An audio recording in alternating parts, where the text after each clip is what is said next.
नमस्कार दोस्तों, उम्मीद करते हैं आप सब अच्छे होंगे, स्वस्थ होंगे, अपने पढ़ाई में मस्त होंगे।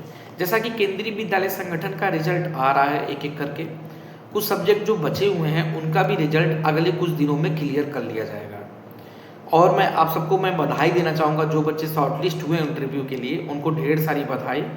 और मैं आपको एक बात ये भी मैं कहना चाहूँगा कि इंटरव्यू और डॉक्यूमेंट वेरिफिकेशन की आप प्रिपरेशन अभी से शुरू कर दीजिए, क्योंकि आपको याद होगा कि मैं 2 महीनों से मैं आपको अप्रोच कर रहा हूँ कि आप लोग इंटरव्यू की प्रिपरेशन अभी से स्टार्ट कर दो। क्योंकि देखो, असली गेम चेंजर इंटरव्यू ही होने वाला है।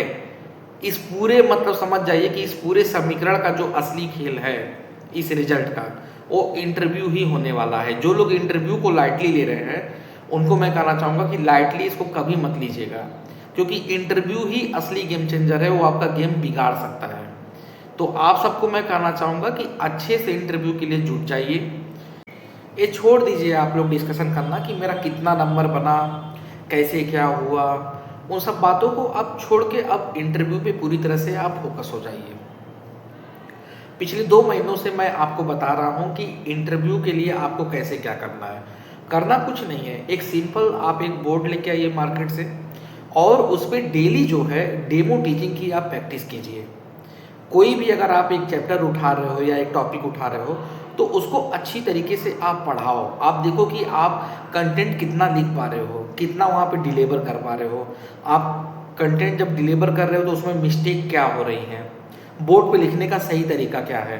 तो ये जो बेसिक चीज़ें हैं इनको आप फॉलो अप कीजिए। बाकी सब्जेक्ट पे अपनी कमांड बनाइए। मैंने आपको ये भी बोला था कि एनसीईआरटी से 3 से 4 ऐसे टॉपिक को उठाइए जो टॉपिक कोई मीडियम हार्ड का हो, कोई जो है ज़्यादा हार्ड हो, कोई सिंपल हो। अलग अलग तरीके के टॉपिक को आप शॉर्ट लिस्ट कीजिए और उनको पूरी तरह से तैयार कर लीजिए। कभी कभार ये होता है कि आप कोई जैसे टॉपिक लेके गए, सामने वाला जो पैनल है या एग्जामिनर है वो आपको रिजेक्ट कर दिया कि नहीं मैम ये टॉपिक मत पढ़ाइए, आप ये वाला टॉपिक पढ़ाइए या कोई और पढ़ाइए इसको छोड़ के। तो उसमें क्या है कि आप विकल्प बना लीजिए कि हमको 4 से 5 टॉपिक पढ़ाने हैं और वो अलग अलग चैप्टर से हमको कंटेंट निकालना है, तो उसको निकालिए और अच्छी तरह से आप उसको प्रिपेयर कीजिए। पहली चीज़ हो गई। सब्जेक्ट पे पूरा कमांड बनाएंगे अच्छे से, जो बेसिक चीज़ है उसको भी देखेंगे और जो अभी नई हार्ड में है उनको भी देखेंगे, डीप में भी देखेंगे। कहीं से भी कुछ नहीं छोड़ना है। यहाँ बैठने वाला समय नहीं है कि चलो रक्षाबंधन आ रहा है या चलो आगे जो है दशहरा दीपावली आ रहा है एंजॉय करेंगे, कुछ नहीं। अब आपको लग जाना है, क्योंकि यही वो समय है कि इसमें आप अपने आप को अगर मेंटेन कर ले गए और एक बार नौकरी आ गई तो कसम से मैं बता रहा हूँ, एक मोटिवेशन है आपके लिए, आपके पूरे लाइफ का चिंता दर्द दूर हो जाएगा एकदम। आपको कुछ वो समझ में ही नहीं आएगा कि कभी हम कितने पेन में रहे हैं या कितना लंबा टाइम हम काटे हुए हैं। हो सकता है कि आप ये मेरा वीडियो किसी आप लाइब्रेरी में देख रहे हो सकता है कि आप ये मेरा वीडियो किसी एक रूम में देख रहे हो जहाँ पे दूर आप अपने घर से कहीं पे आप पढ़ाई कर रहे हो, वहीं सामने स्टोव वगैरह आप रखे हो, गैस चूल्हा वगैरह जहाँ खाना बनाते हो, लेट के आप वीडियो देख रहे हो। लेकिन एक मोटिवेशन है, आपकी जितनी भी पुरानी चीज़ें या जितना भी आपके साथ दर्द या छल कपट हुआ है वो सब खत्म हो जाएगा नौकरी पाने के बाद। तो यही है कि इसमें लग जाइए। जैसे होता है ना कि दिन रात एक कर दीजिए, पूरी तरह से आप जुट जाइए। साथ ही साथ मैं आप लोग को मैं बताना चाहूँगा कि हम भी इंटरव्यू के लिए आपके लिए एक स्पेशल तरीके का जो है क्वेश्चन की पूरी सीरीज लाएंगे और उनमें उन्हीं चीज़ों को रखेंगे कि जो क्वेश्चंस आपके लिए सबसे इम्पॉर्टेंट होंगे या सामने वाला इंटरव्यूअर उस सब्जेक्ट से ये क्वेश्चन वहाँ पे उठाएगा और पूछेगा, तो वो भी हम आपको प्रोवाइड कराएंगे। कुछ दिनों में उसकी सूचना आपके पास जाएगी, तो ये भी मैं आपको बता दे रहा हूँ। बाकी आप पूरी तरह से जुट जाइए। बाकी प्रीफरेंस मांगा गया है उसमें, डॉक्यूमेंट वेरिफिकेशन जब आपका रिजल्ट आया है तो आपने देखा होगा कि साइड में प्रीफरेंस मांगा गया है। तो प्रीफरेंस में आप अपने पहले नियर बाई के जो सिटी हैं उनको आप सेलेक्ट करेंगे। जैसे सपोज दैट अगर आप जौनपुर में रहते हैं और वहाँ पे अगर आपको बनारस का केबी मिल रहा है तो बनारस का केबी पहले सेलेक्ट करेंगे। आगे अगर प्रयागराज का केबी मिल रहा है उसको सेलेक्ट करेंगे। लखनऊ मिल रहा है तो लखनऊ को सेलेक्ट करेंगे। आगरा मिल रहा है तो आगरा का सेलेक्ट करेंगे। उसके बाद आगे के क्रम में बढ़ते जाएंगे। यानी कि हमको जब भी केंद्रीय विद्यालय संगठन सिलेक्ट करना है तो हमको अपने रीजन के अकॉर्डिंग ही लेना है। मतलब जो हमारे सबसे नियर है उसको लेंगे, फिर उसके बाद कौन नियर है उसको लेंगे, फिर उसके बाद कौन नियर है उसको लेंगे। तो एक क्रम में सारे केवी को सिलेक्ट करना है। कोशिश कीजिएगा कि जो भी केंद्रीय विद्यालय संगठन आप सिलेक्ट कीजिएगा, जो भी केवीएस सिलेक्ट कीजिएगा, मतलब वो सिटी, सॉरी, जो भी सिटी आप सिलेक्ट कीजिएगा उसमें आप नॉर्थ इंडिया को ही सिलेक्ट कीजिएगा।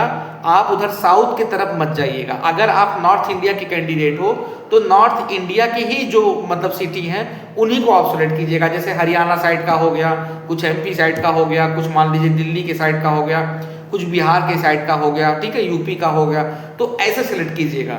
और अगर आप साउथ के हैं तो साउथ का आप कीजिएगा, कोई दिक्कत नहीं है। तो ये चीज़ देख लीजिए।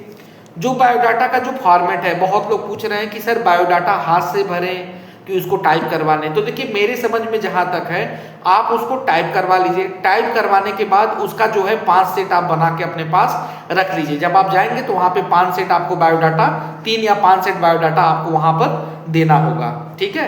तो ये काम कर लीजिए, वो टाइप कराना आपके लिए बेस्ट पड़ेगा। बाकी जो आपकी जो डॉक्यूमेंट्स हैं उन डॉक्यूमेंट्स को आप जो है 2 सेट बनाएंगे। मैंने आपको पहले की वीडियो में बताया है कि जितना आपका हाई स्कूल हो गया, आपका इंटर हो गया, आपका ग्रेजुएशन हो गया, आपका पोस्ट ग्रेजुएशन हो गया, आपका बीएड हो गया, आपका सीटेट हो गया, तो इन सारे जो डॉक्यूमेंट्स हैं इनकी डिग्री और प्लस रिजल्ट, इन सबका 2 सेट बनाएंगे। 2 सेट पूरा बनाएंगे और वो जो 2 सेट होंगे उनको फाइल में पूरा प्रॉपर लगाएंगे। जो ट्रांसपेरेंट वाली जो फाइल आती है उसमें प्रॉपर एक क्रम के अनुसार उनको लगाएंगे, ठीक है। और जो आपके और जो डॉक्यूमेंट्स है, जैसे कि आपका जो हो गया ये आधार कार्ड हो गया, आपका पैन कार्ड हो गया, या वोटर आईडी कार्ड हो गया, या फिर ये आपका कास्ट सर्टिफिकेट हो गया, ठीक है। तो इन सबको भी जो है एक वही इसका भी 2 सेट बनाएंगे और पूरा जो है ट्रांसपेरेंट वाले फाइल में लगाएंगे।